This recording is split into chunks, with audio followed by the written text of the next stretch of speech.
Assalamualaikum warahmatullahi wabarakatuh. Kali ini kita akan belajar tentang bisnis internasional. Sebelum kita belajar lebih jauh tentang apa itu bisnis internasional, kita perlu memahami dulu tentunya konsep-konsep mendasar dalam bisnis internasional itu sendiri. Yang pertama tentu adalah definisinya. Oke ya, dari beberapa referensi yang saya dapatkan bisa disimpulkan secara sederhana. Pemaknaan dari definisi bisnis internasional ada 3 mungkin ya. Yang pertama ada Griffin tahun 2015 itu menyatakan bahwa bisnis internasional merupakan transaksi bisnis ya, antar beberapa pihak dalam lebih dari satu negara. Sedangkan Hadi tahun 2010 menyatakan bisnis internasional itu sebuah studi ya, transaksi ekonomi yang meliputi perdagangan internasional dan foreign investment atau investasi asing ya, baik yang dilakukan individu, perusahaan maupun organisasi ya.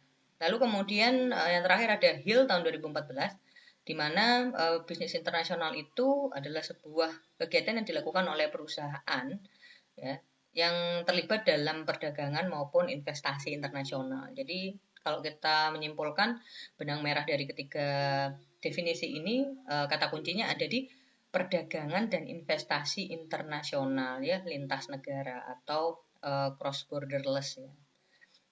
Lalu kemudian setelah kita tahu definisi dari bisnis internasional, kita tentu bisa kemudian memaknai bahwa apa saja sih sebenarnya aktivitas-aktivitas yang termasuk dalam bisnis internasional.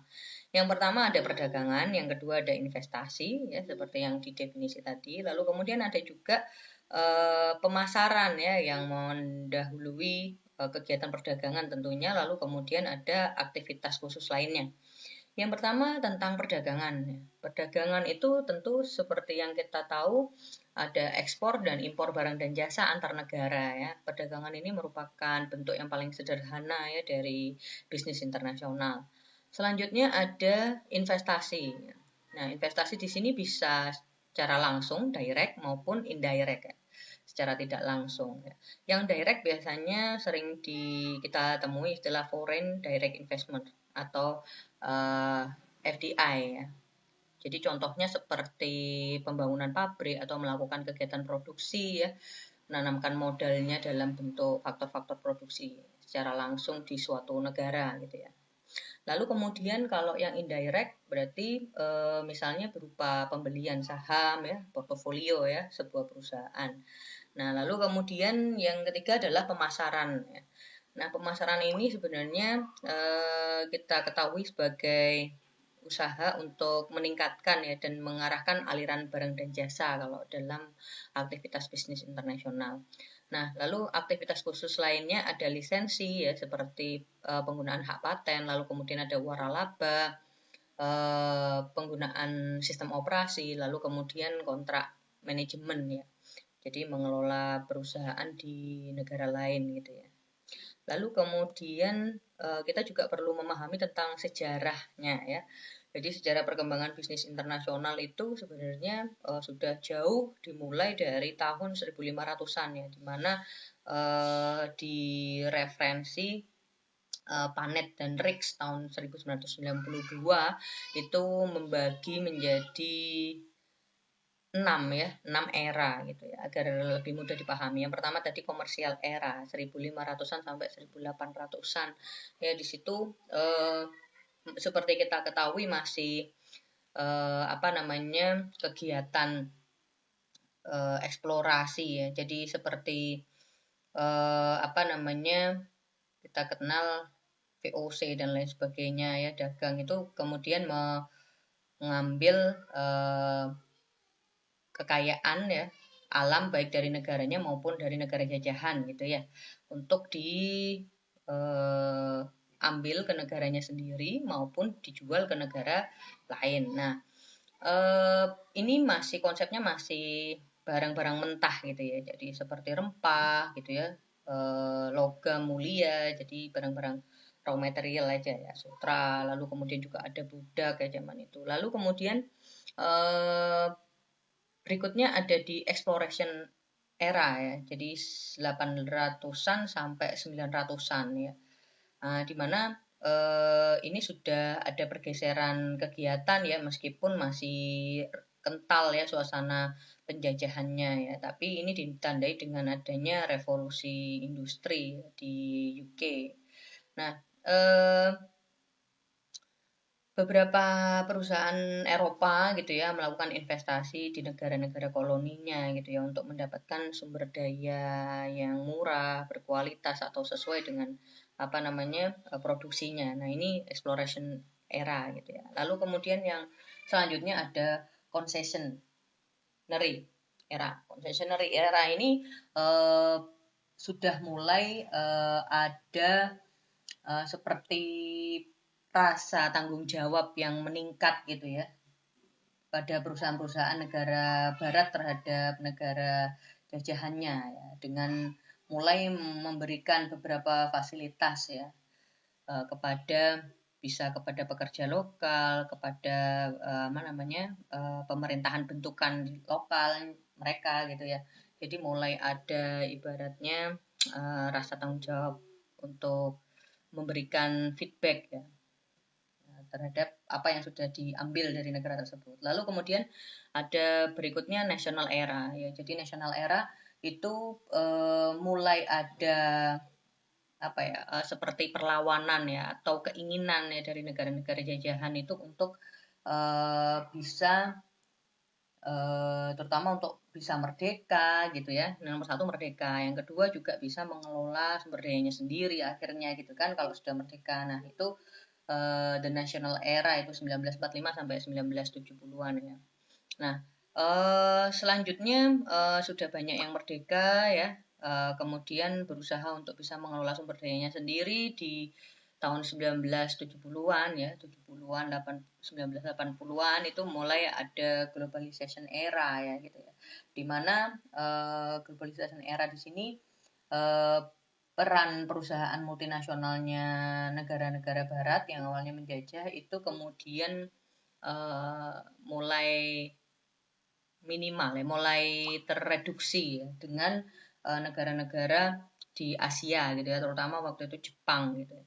Lalu kemudian yang terakhir ada di milenium ya. Jadi mulai awal 2000-an ya, sudah mulai 90-an gitu. Nah, itu kan sudah mulai ada seperti Honda dan lain sebagainya. Nah, itu tadi Jepang ya. Tahun milenial nggak hanya Jepang ya, seperti Korea Selatan dan lain sebagainya itu mulai mendominasi juga ya, jadi negara-negara di Asia gitu ya. Sampai sekarang itu kemudian mereduksi ya peran-peran negara-negara besar ya. Terlepas juga negara-negara di Afrika ya, meskipun lebih lambat dibanding dengan negara Asia untuk perkembangannya. Nah, lalu kemudian milenium itu selain juga lebih dominannya peran negara-negara di Asia ya, negara maju Asia juga seperti Jepang, kemudian negara berkembang ya, seperti penghasil-penghasil minyak ya, Brunei dan lain sebagainya. Nah, itu juga milenial ini ditandai dengan mulai banyaknya ya penggunaan teknologi. Jadi internet sudah mulai dimaksimalkan ya untuk memfasilitasi perkembangan bisnis internasional. Lalu selanjutnya kita perlu juga memahami ada beberapa faktor pendorong bisnis internasional ya. Nah, kata kuncinya sebenarnya ada di globalisasi gitu ya. Tapi apa sebenarnya kalau kita breakdown satu persatu ya, mungkin bisa kita simpulkan ada 4 poin ya yang mendasari sebelum kita ke globalisasi itu sendiri. Yang pertama tentu peningkatan pesat teknologi ya dan ekspansinya. Lalu kemudian yang kedua juga ada ekspansi sumber daya dan pasar gitu ya.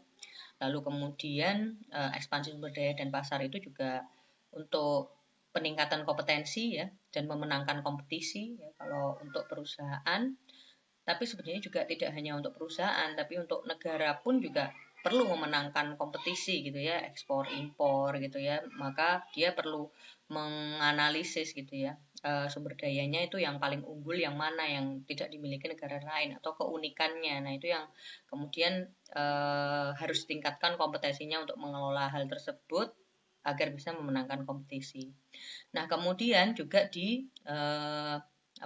didukung dengan politis ya dari sisi kebijakan pemerintah, dari sisi praktis, jadi melalui kebijakan pemerintah gitu ya. Lalu selanjutnya kita perlu juga memahami globalisasi itu apa ya kan, tadi sebenarnya faktor pendorongnya yang paling utama kan globalisasi gitu ya. Nah, globalisasi itu sebenarnya menurut Hill ya, ini tahun 2014, merupakan perubahan kepada ekonomi dunia yang lebih terintegrasi. Jadi lebih menyatu, terkoneksi satu dengan yang lain gitu ya, untuk mencapai tujuan tertentu. Nah, jadi saling bekerja sama gitu ya, saling melengkapi. Nah, juga tentu saling bergantung gitu. Nah, beberapa aspek dari globalisasi itu sendiri, yang pertama ada pasar ya. Globalisasi pasar, juga ada globalisasi produksi. Nah, kalau yang pasar itu ya seperti yang kita tahu, jadi penggabungan pasar ya, dari yang awalnya terpisah-pisah antar negara jadi pangsa pasar global yang besar gitu ya. Jadi kita melaporkannya, kalau kita jadi marketingnya gitu ya, melaporkannya berarti penjualan di negara A, penjualan di negara B ya gitu ya. Nggak lagi di daerah A atau daerah B atau toko satu ke toko lain, tapi perusahaan sudah, konsepnya sudah negara A, negara B gitu ya. Lalu kemudian kalau produksi tentunya tadi ya berhubungan dengan apa namanya direct investment juga ya, pengambilan sumber sumber daya ya, baik barang dan jasa dari lokasi di seluruh dunia yang lebih menguntungkan. Jadi dari segi biaya, dari segi kualitas dan lain sebagainya. Lalu kemudian pihak-pihak yang terkait bisnis internasional itu ada multinational corporation tentunya ya, MNC, yakni perusahaan yang memiliki atau mengendalikan aktivitas penambahan nilai di lebih dari satu negara. Jadi penambahan nilai itu memperoleh keuntungan gitu ya, jadi bertambahnya nilai perusahaan. Lalu kemudian yang kedua adalah bisa dari kelompok-kelompok pendukung. Jadi tidak terlepas dari kelompok pendukung seperti lembaga atau organisasi pemerintahan yang melancarkan aktivitas tersebut. Lalu kemudian ada bank devisa ya, karena perbedaan mata uang dan lain sebagainya. Lalu kemudian ada perusahaan asuransi, perusahaan transportasi dan lain sebagainya. Lalu kemudian ternyata tidak hanya perusahaan besar yang bisa turut andil dalam bisnis internasional. UMKM dan UKM pun juga bisa ya ikut turut andil dengan perkembangan teknologi. Nah, lalu kemudian individu, bahkan individu ya, sebagai penjual maupun pembeli itu bisa ikut serta terhadap aktivitas kegiatan bisnis internasional. Nah, lalu yang terakhir tentang tantangan dan hambatannya, tentu dengan segala kelebihannya ya, bisnis internasional ya, pasarnya lebih terbuka, produksinya lebih luas, economic skill-nya meningkat dengan biaya yang lebih rendah dan lain sebagainya. Tentu ada tantangan ya dan hambatan yang perlu kemudian diatasi dengan baik. Yang pertama ada kultur ya, jadi ada bahasa, ada sosial dan budaya, ada kepercayaan gitu ya. Nah, seperti contoh mudahnya misalnya bahasa ya. Jadi kalau kita nggak menguasai bahasa dari negara tersebut, maka komunikasi tidak akan berjalan lancar ya. Jadi adanya kesalahpahaman bisa jadi kemudian fatal ya untuk bisa menjalin kerjasama. Lalu kemudian kepercayaan juga yang unik ya. Contohnya misalnya kita nggak mungkin menemukan restoran yang menjual daging sapi ya di India ya, karena sapi itu apa namanya, salah satu dewa mereka gitu ya, jarang lah kita temui gitu kan. Lalu kemudian politik dan hukum. Nah, kalau ini berhubungan dengan kebijakan perdagangan, kemudian kebijakan kerjasama antar negara dan lain sebagainya ya. Lalu kemudian ada operasional. Nah, operasional ini seperti perbedaan mata uang, kemudian permasalahan-permasalahan produksi, kemudian distribusi yang biayanya juga cukup tinggi ya kalau lintas negara dan lain sebagainya. Oke, mungkin itu yang bisa kita pelajari untuk pertemuan kali ini. Terima kasih, semoga bermanfaat. Wassalamualaikum warahmatullahi wabarakatuh.